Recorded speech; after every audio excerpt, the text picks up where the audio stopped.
Thank you very much, Father Hesburgh, Father McBrien, all the distinguished clergy who are present, ladies and gentlemen. I am very pleased to be at Notre Dame, and I feel very much at home, frankly. Not just because you have 700 or 800 students from New York State, not just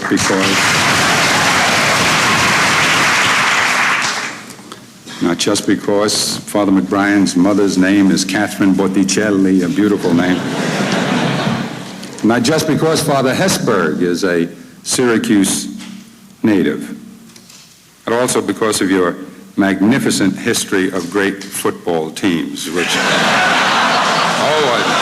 Subway, they mean a lot to us. The great fighting Irish, the Subway alumni of New York City have always been enthralled. And for years and years, all over the state, Syracuse North and South, out on Long Island, people on Saturdays would listen to their radio and now watch their television to watch the great fighting Irish wearing the Gaelic green. It's marvelous. The names of your great players reverberate back from the years. Nick Buonaconti, Nick Petrosanti, Angelo Bertelli. How about Ralph Guglielmi? What a great player he was. I want to begin this talk by drawing your attention to the title of the lecture, Religious Belief and Public Morality, a Catholic Governor's Perspective. I was not invited to speak on church and state generally, and certainly not to speak on Mondale against Reagan. The subject assigned to me is difficult enough. I'll not try to do more than I've been asked. I'm honored by the invitation, but the record shows that I'm not the first governor of New York State to appear at an event involving Notre Dame. One of my great predecessors, Al Smith, went to the Army Notre Dame football game each time it was played in New York. His fellow Catholics expected Smith to sit with Notre Dame. Protocol required him to sit with Army because it was the home team. Protocol prevailed, but not without Smith noting the dual demands on his affections. I'll take my seat with Army, he said, but I commend my soul to Notre Dame. Today, frankly, I'm happy I have no such problem. Both my seat and my soul are with Notre Dame. And as long as Father McBrien or Father Hesburgh doesn't invite me back to sit with him at the Notre Dame St. John's basketball game, I'm confident my loyalties will remain undivided. And in a sense, it's a question of loyalty that Father McBrien has asked me here today to discuss. Specifically, must politics and religion in America divide our loyalties? Does the separation between church and state imply separation between religion and politics? Between morality and government? And are these different propositions? Even more specifically, what is the relationship of my Catholicism to my politics? Where does the one end and the other begin? Or are they divided at all? And if they're not, should they be? These are hard questions. No wonder most of us in public life, at least until recently, preferred to stay away from them, heeding the biblical advice that if hounded and pursued in one city, we should flee to another. Now, however, I think that it's too late to flee. The questions around us, the answers are coming from every quarter. Some of them have been simplistic, most of them fragmentary, and a few spoken with a purely political intent, demagogic. There's been confusion and compounding of confusion, a blurring of the issue, entangling it in personalities and election strategies instead of clarifying it for Catholics as well as for others. Today, I'd like to just try, to help correct that. And of course, I can offer you no final truths, complete and unchallengeable. But it's possible that this one effort will provoke other efforts, both in support and contradiction of my position, that will help all of us to understand our differences and perhaps even discover some basic agreement. In the end, I am absolutely convinced that we will all benefit if suspicion is replaced by discussion, innuendo by dialogue, if the emphasis in our debate turns from a search for talismanic criteria and neat but simplistic answers to an honest, more intelligent attempt at describing the role that religion has in our public affairs and the limits placed on that role. And if we do it right, if we're not afraid of the truth even when the truth is complex, this debate by clarification can bring relief to untold numbers of confused, even anguished Catholics, as well as to many others who want only to make our already great democracy even stronger than it is. I believe the recent discussion in my own state has already produced some clearer definition. As you may know, in early summer, an impression was created in some quarters that official church spokespeople would ask Catholics to vote for or against specific candidates on the basis of their political position on the abortion issue alone. I was one of those that was given that impression. Thanks to the dialogue that ensued over the summer, only partially reported by the media, we learned that the impression was not accurate. Confusion had presented an opportunity for clarification, and we seized it. Now all of us are saying one thing in chorus, reiterating the statement of the National Conference of Catholic Bishops that they will not take positions for or against specific political candidates, and that their stand, the stand of the bishops and the cardinals on specific issues, should not be perceived as an expression of political partisanship. Now, of course, the bishops will teach. They must teach more and more vigorously and more extensively. But they have said they will not use the power of their position and the great respect it receives from all Catholics to give an imprimatur to individual politicians or parties. Not that they couldn't do it if they wished to. Some religious leaders, as you know, do it. Some are doing it at this very moment. And not that it would be a sin if they did. God does not insist on political neutrality. But because it is the judgment of the bishops and most of us Catholic lay people that it is not wise for prelates and politicians to be too closely tied together.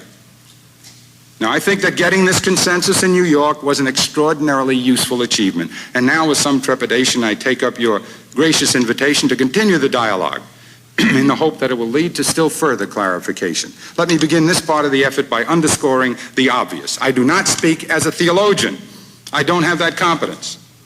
I do not speak as a philosopher. To suggest that I could would be to set a new record for false pride.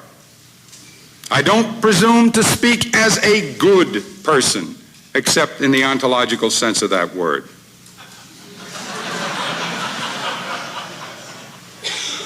My principal credential is that I serve in a position that forces me to wrestle with the problems that you've come here to study and to debate. I am by training a lawyer and by practice a politician. Now, both those professions make me suspect in many quarters, including some of my own co-religionists. Maybe there's no better illustration of the public perception of how politicians unite their faith and their profession than the story they tell in New York about Fishhooks McCarthy, a famous Democratic leader. He actually lived. Fishhooks McCarthy lived on the Lower East Side. He was right-hand man to Al Smith, the prototypical political person of his time. Fishhooks, the story goes, was devout. So devout that every morning on his way to Tammany Hall to do his political work, he stopped into St. James Church on Oliver Street in downtown Manhattan, fell on his knees, and whispered every morning the same simple prayer: "Oh Lord, give me health and strength. We'll steal the rest."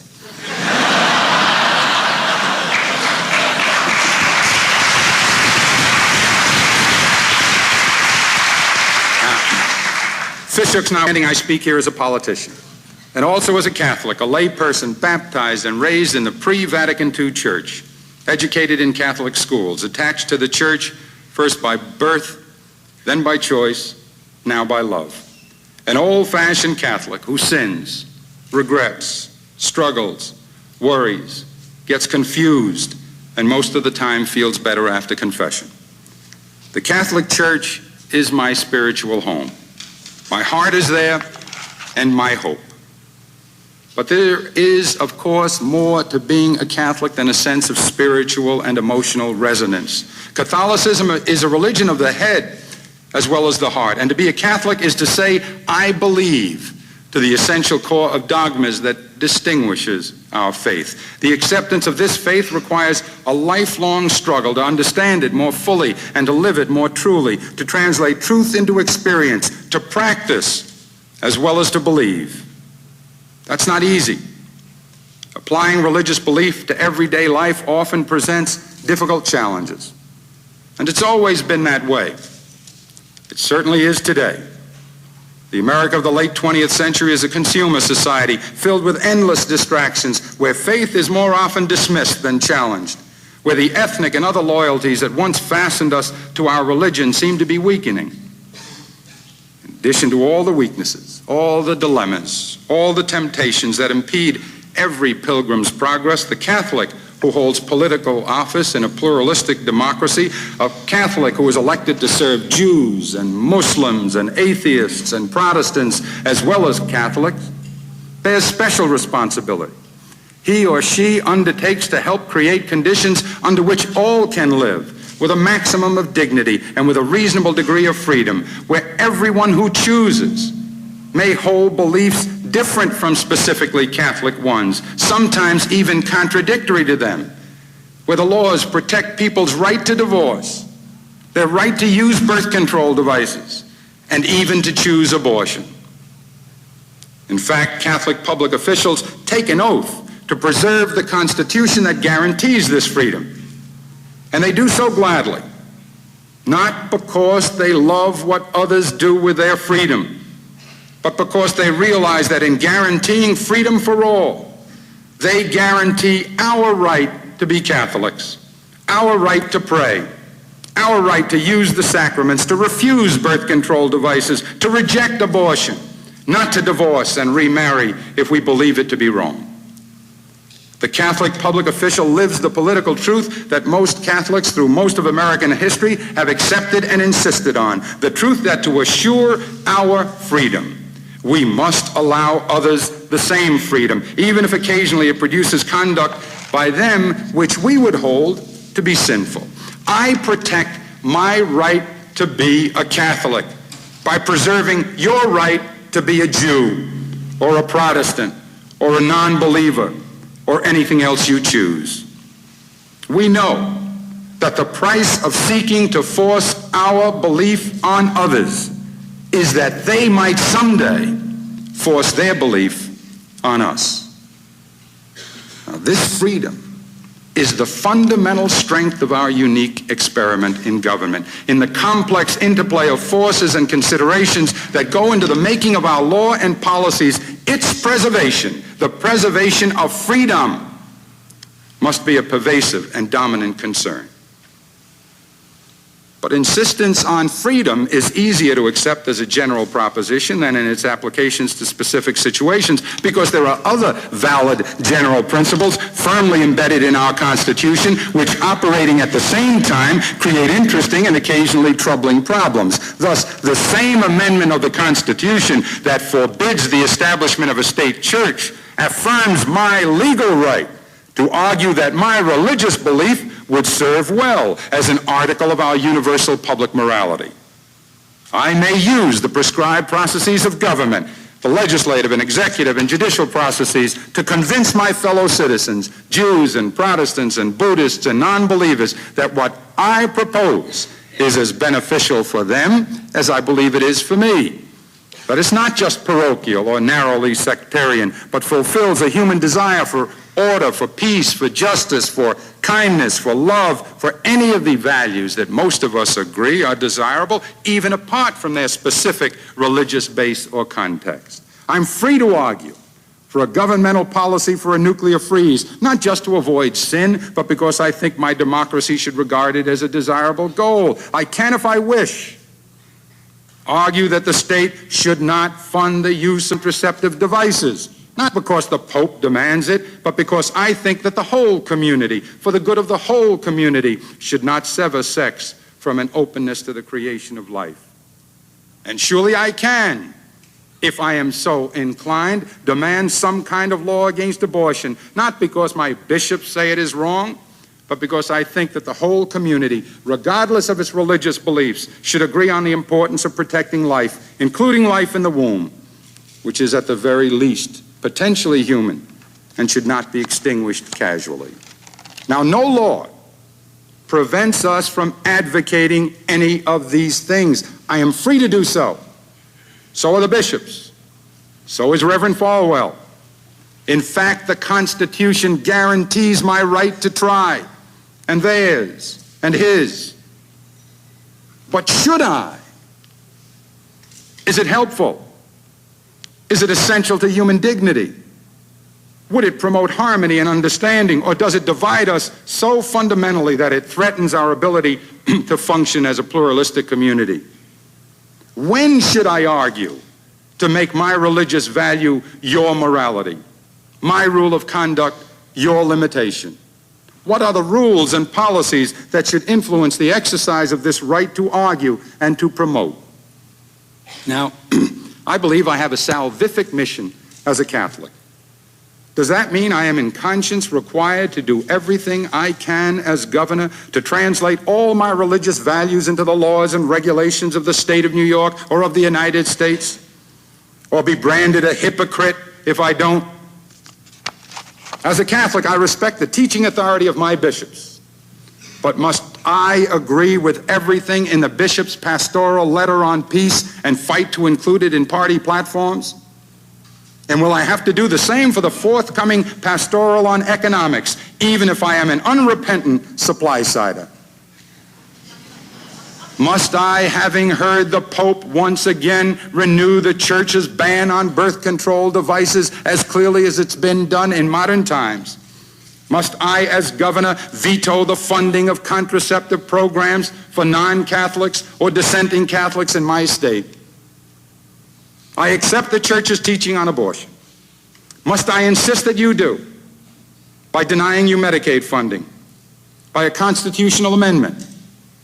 And if by a constitutional amendment, which one? Would that be the best way to avoid abortions or to prevent them? Now, these are only some of the questions for Catholics. People with other religious beliefs face similar problems. Let me try some answers. Almost all Americans accept religious values as part of our public life. We are a religious people. Many of us descended from ancestors who came here expressly to live their religious faith free from coercion or repression. But we are also a people of many religions with no established church who hold different beliefs on many matters. Our public morality, then, the moral standards we maintain for everyone, not just the ones we insist on in our private lives, depends on a consensus view of right and wrong. The values derived from religious belief will not and should not be accepted as part of the public morality unless they are shared by the pluralistic community at large by consensus.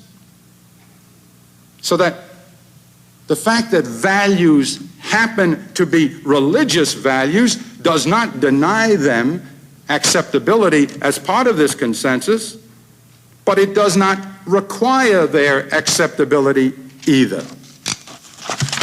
Think about it. The agnostics who joined the civil rights struggle were not deterred because that crusade's values had been nurtured and sustained in black Christian churches. And those on the political left are not perturbed today by the religious basis of the clergy and lay people who join them in the protest against the arms race and hunger and exploitation.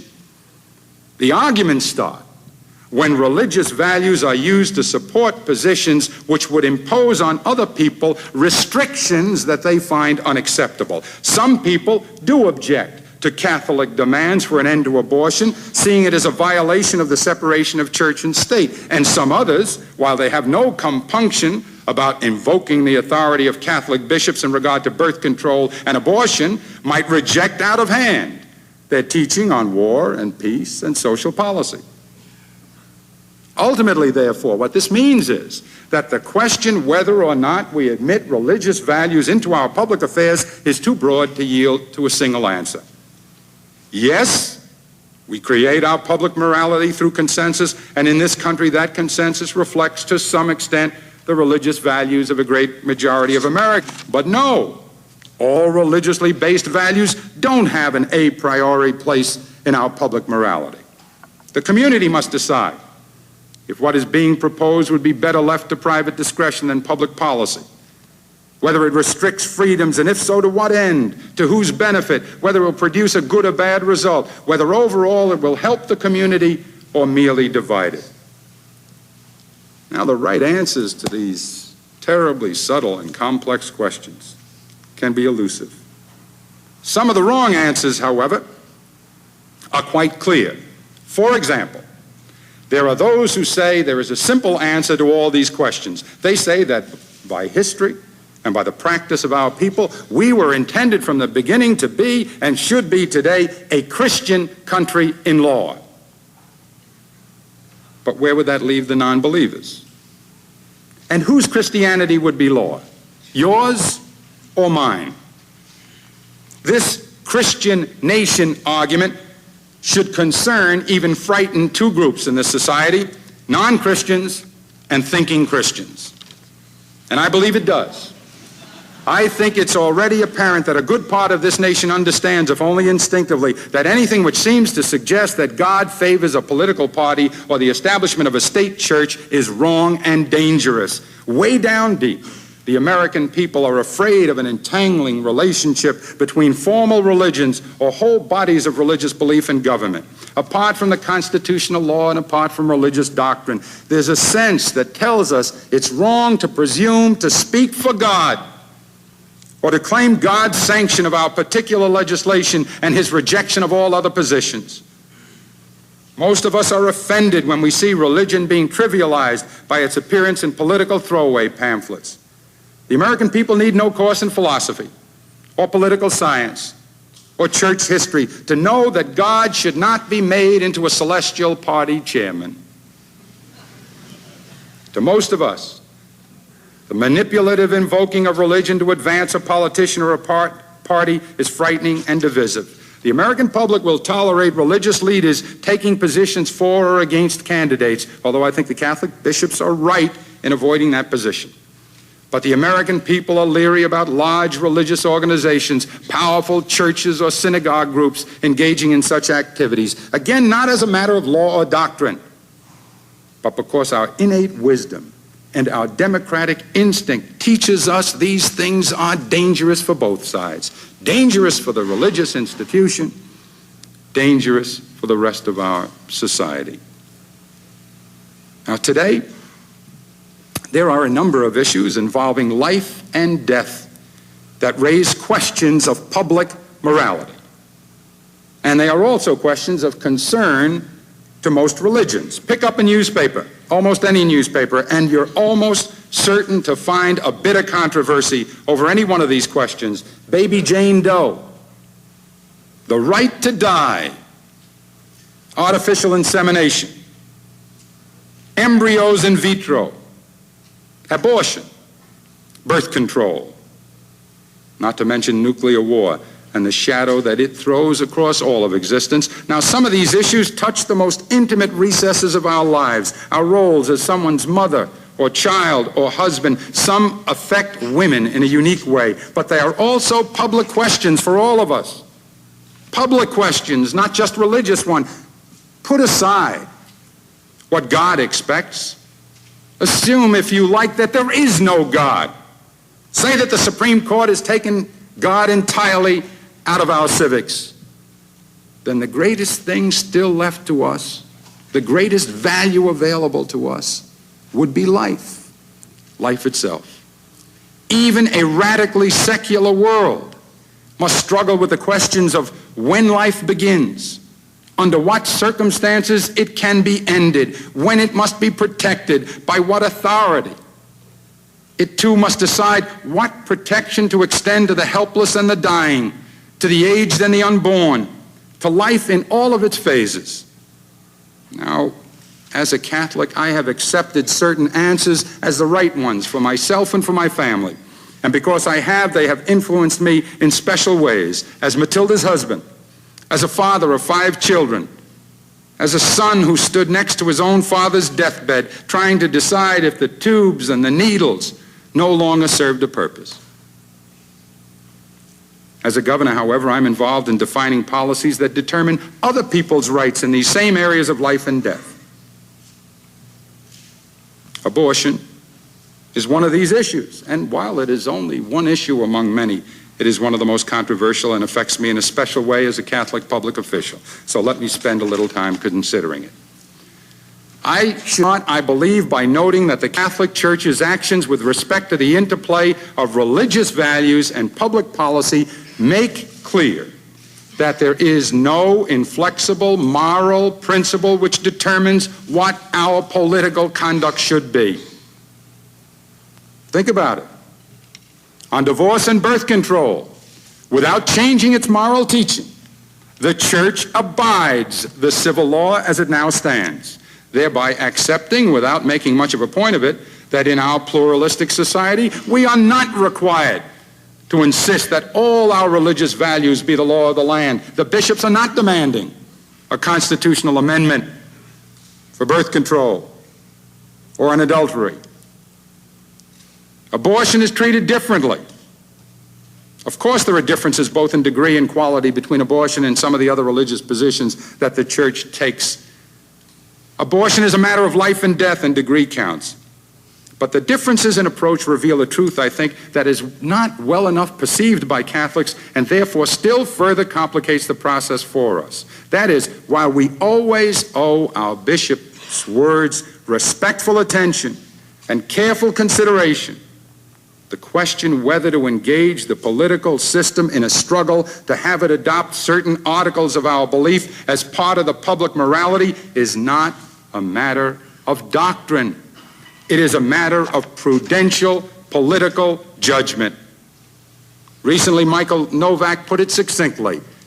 Religious judgment and political judgment are both needed, he wrote, but they are not identical.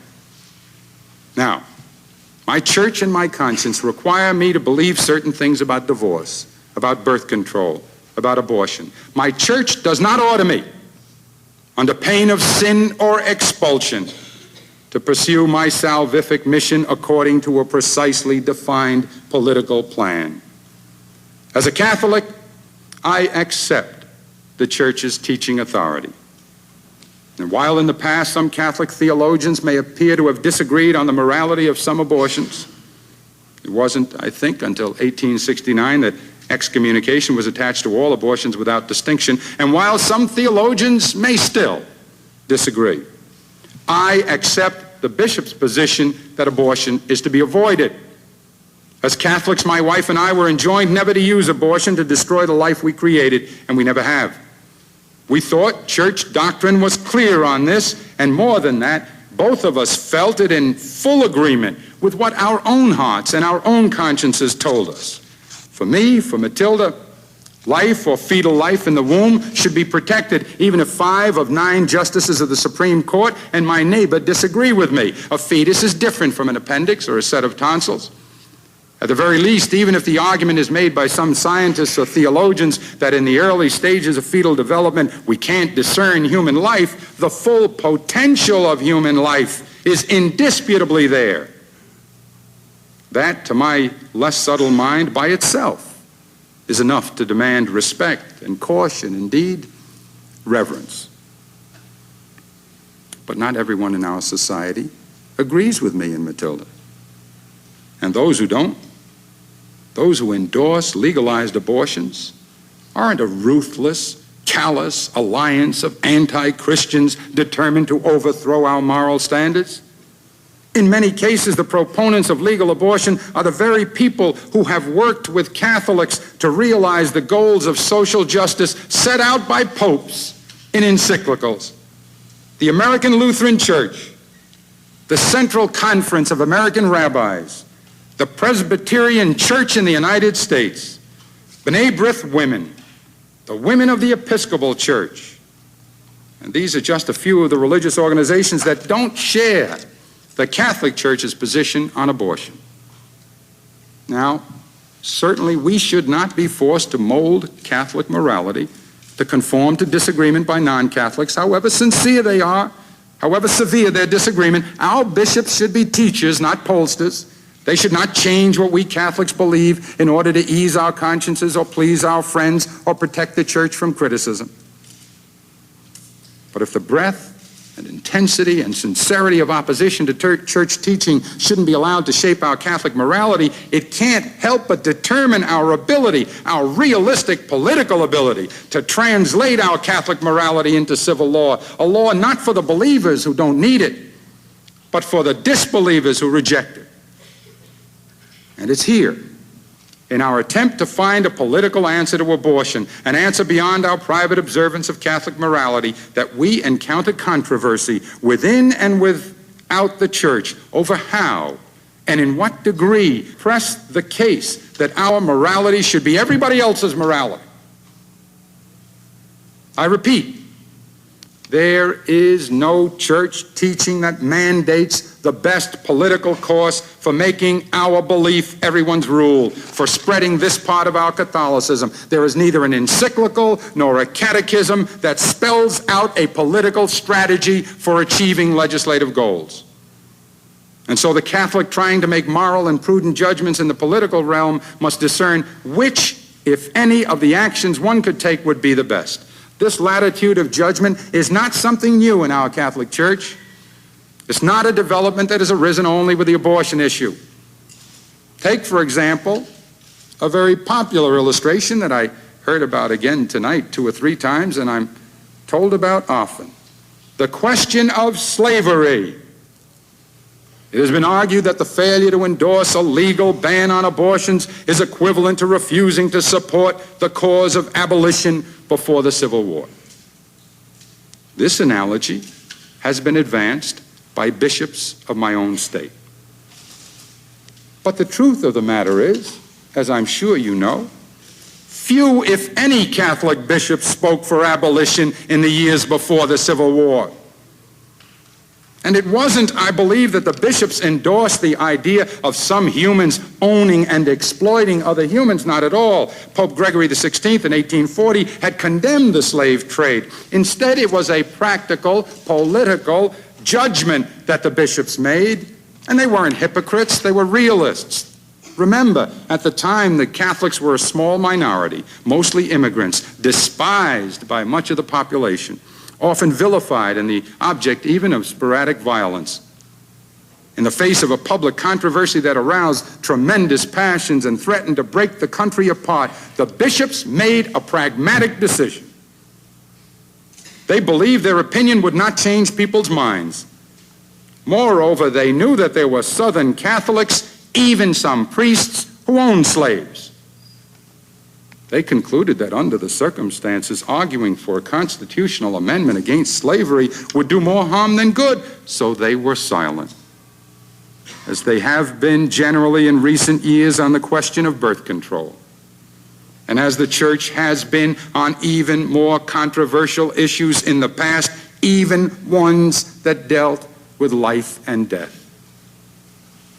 What is relevant to this discussion is that the bishops were making judgments about translating Catholic teaching into public policy, not about the moral validity of the teachings. In so doing, they grappled with the unique political complexities of their time. The decision they made to remain silent on a constitutional amendment to abolish slavery or on the repeal of the fugitive slave law wasn't a mark of their moral indifference. It was a measured attempt to balance moral truths against political realities.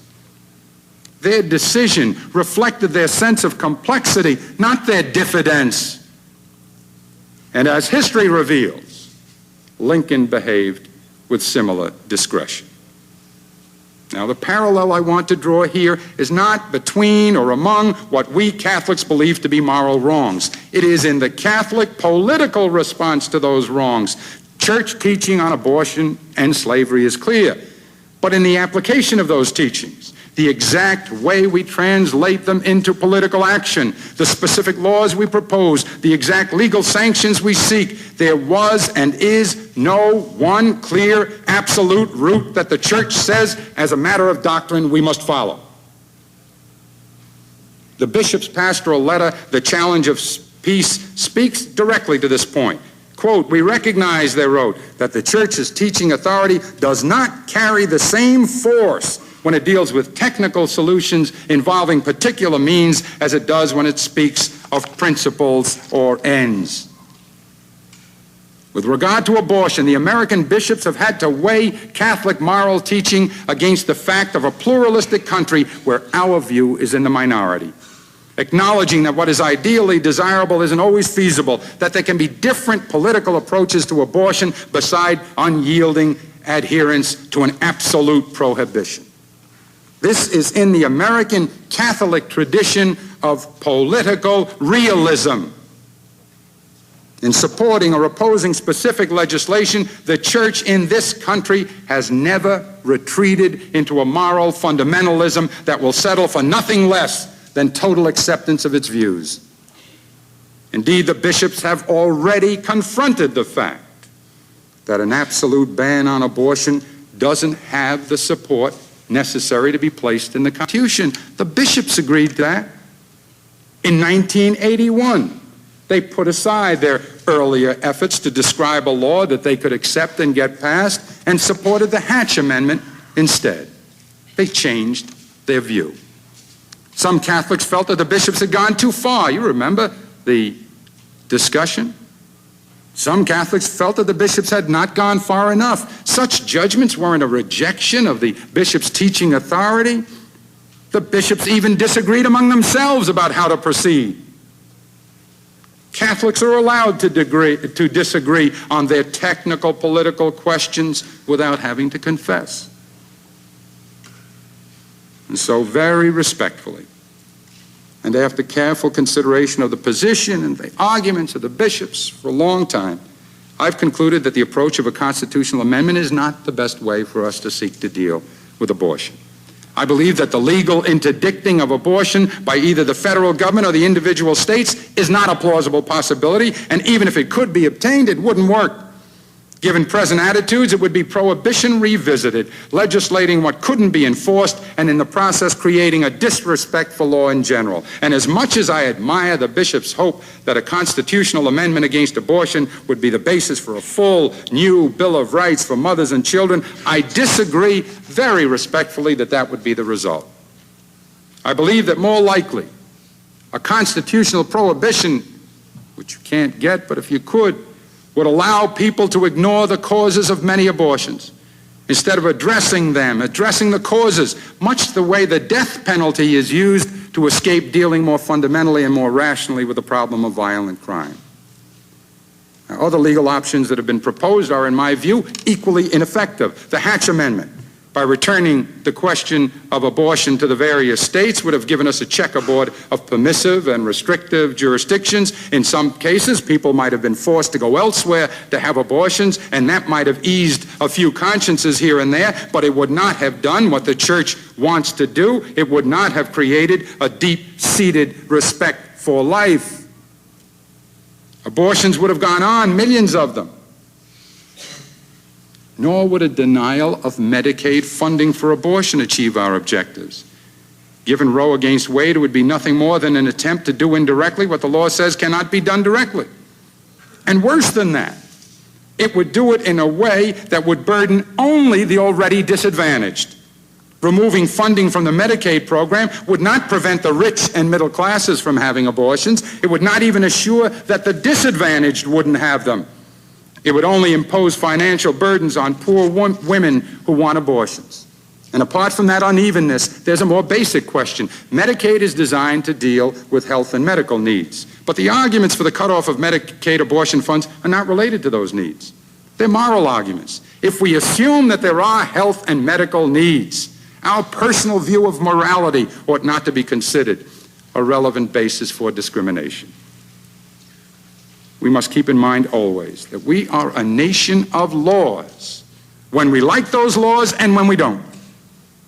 The Supreme Court has established a woman's constitutional right to abortion whether we like it or not. The Congress has decided that the federal government doesn't have to provide federal funding, but that doesn't bind the states in the allocation of their own state funds.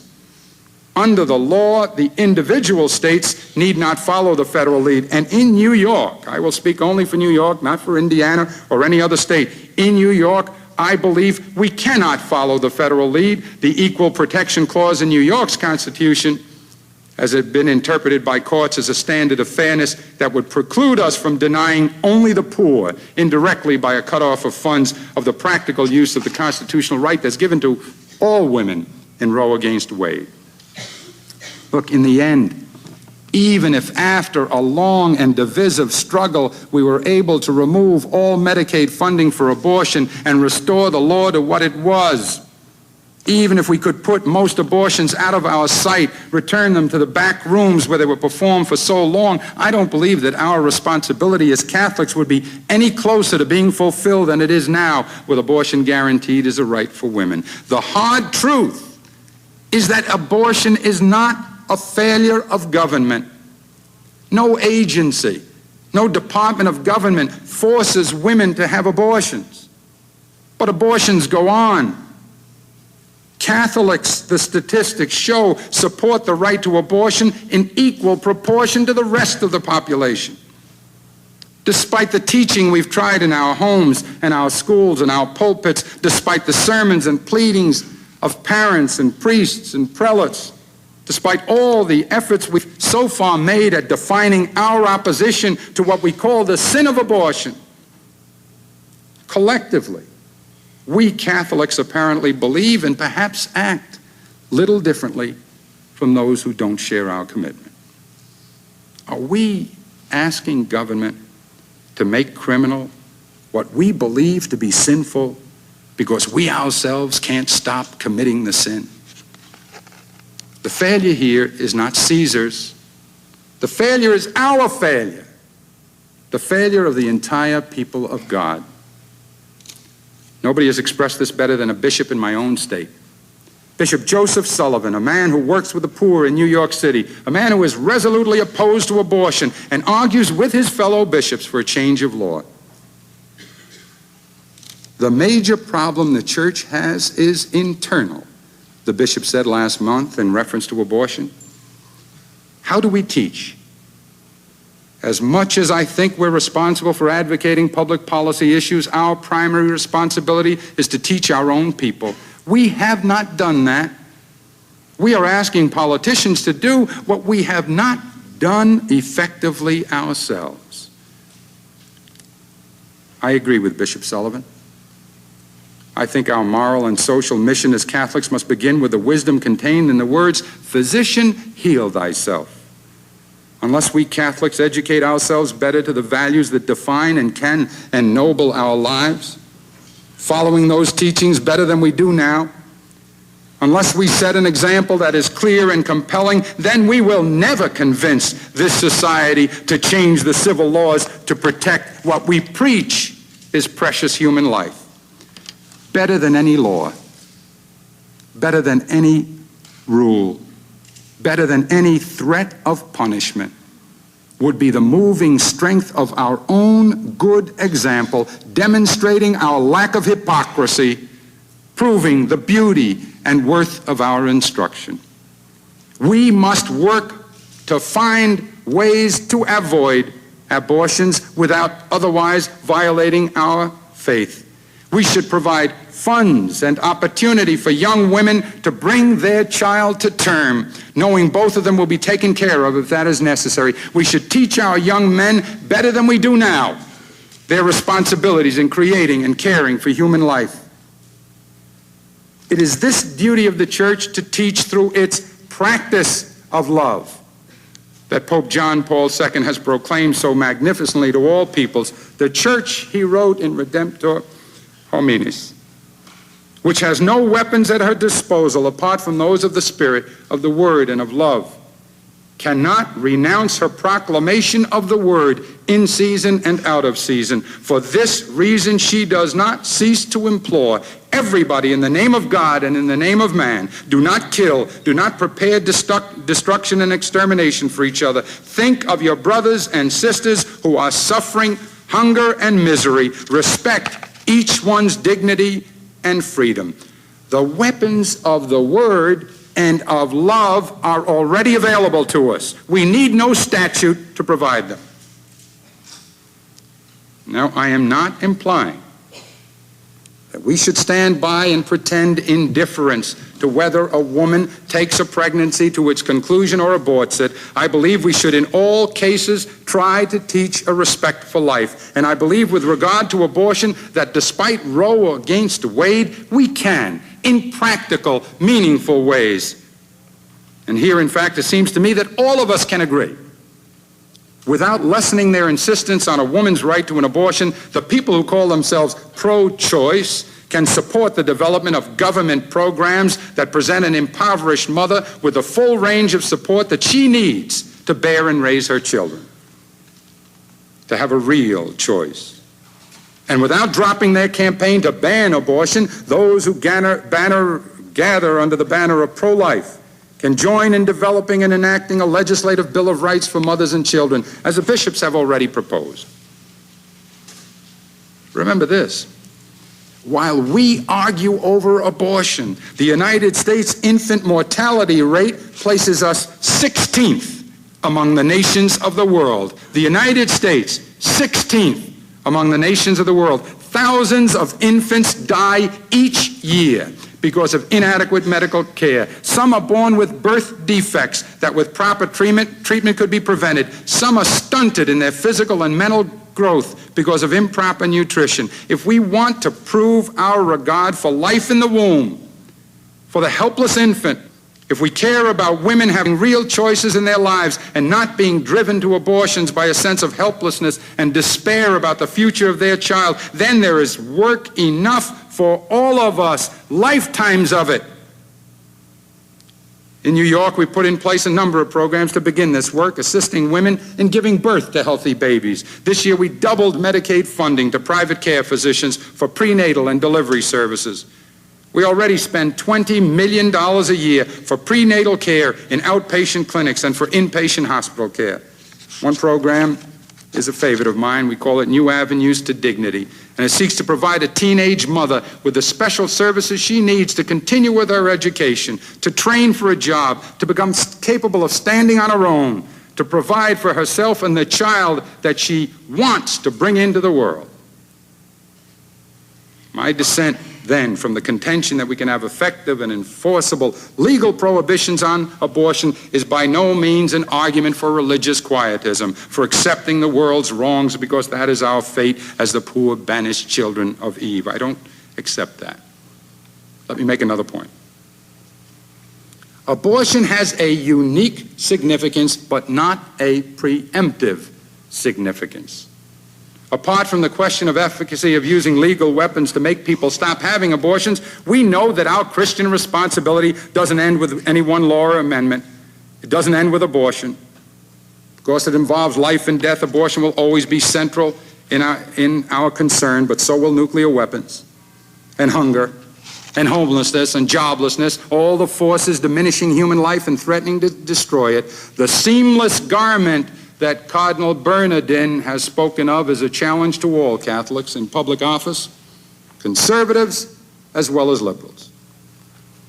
We cannot justify our aspiration to goodness as Catholics simply on the basis of the vigor of our demand for an elusive and questionable civil law declaring what we already know, that abortion is wrong. Approval or rejection of legal restrictions on abortion should not be the exclusive litmus test of Catholic loyalty. We should understand that whether abortion is outlawed or not, our work has barely begun. The work of creating a society where the right to life doesn't end at the moment of birth, where an infant isn't helped into a world that doesn't care if it's fed properly and housed decently, educated adequately, where the blind or retarded child isn't condemned to exist rather than empowered to live. The bishop stated this duty clearly in 1974. They said that a constitutional amendment was only the beginning of what we had to do, and they were right. The bishops reaffirmed that view in 1976 and 1980 and again this year when the United States Catholic Committee asked Catholics to judge candidates on a wide range of issues, not just abortion, but also on food policy, on the arms race, on human rights, on education, on social justice, and military expenditures. That's the bishops teaching us. Consider all things. The bishops have been consistently pro-life, and I respect them for that. Ladies and gentlemen, the problems created by the matter of abortion are obviously complex and confounding. Nothing is clearer to me than my personal inadequacy to find compelling solutions to all of their moral, legal, and social implications. I and many others like me are eager for enlightenment, eager to learn new and better ways to manifest respect for the deep reverence for life, that deep reverence that is our religion and our instinct. I hope that this public attempt to describe the problems as I understand them will give impetus to the dialogue in the Catholic community. I'm delighted to hear Father Hesburgh speak of an ongoing effort. However, it would be tragic if we let this dialogue over abortion become a prolonged, divisive argument that destroys or impairs our ability to practice any part of the morality given to us in the Sermon on the Mount, to touch, to heal, to affirm the human life that surrounds us. We Catholic citizens of the richest, most powerful nation that has ever existed are like the stewards made responsible over a great household. From those to whom so much has been given, much shall be required. It is worth repeating that ours is not a faith that encourages its believers to stand apart from the world, seeking their salvation alone, separate from the salvation of those around them. We speak of ourselves as a body. We come together in worship as companions, in the ancient sense of that word, those who break bread together, and who are obliged by the commitment that we share to help one another everywhere in all we do, and in the process to help the whole human family. We see our mission to be the completion of the work of creation. And this is difficult work today. It presents us with many hard choices. The Catholic Church has come of age in America. The ghetto walls are gone. Our religion is no longer a badge of irredeemable foreignness. And our newfound status is both an opportunity and a temptation. If we choose, we can give in to the temptation to become more and more assimilated into a larger, blander culture, abandoning the practice of the specific values that made us different, worshiping whatever gods the marketplace has to sell, while we seek to rationalize our own laxity by urging the political system to legislate upon others a morality that we no longer practice ourselves. Or we have another choice. We can remember where we come from, the journey of 2 millennia.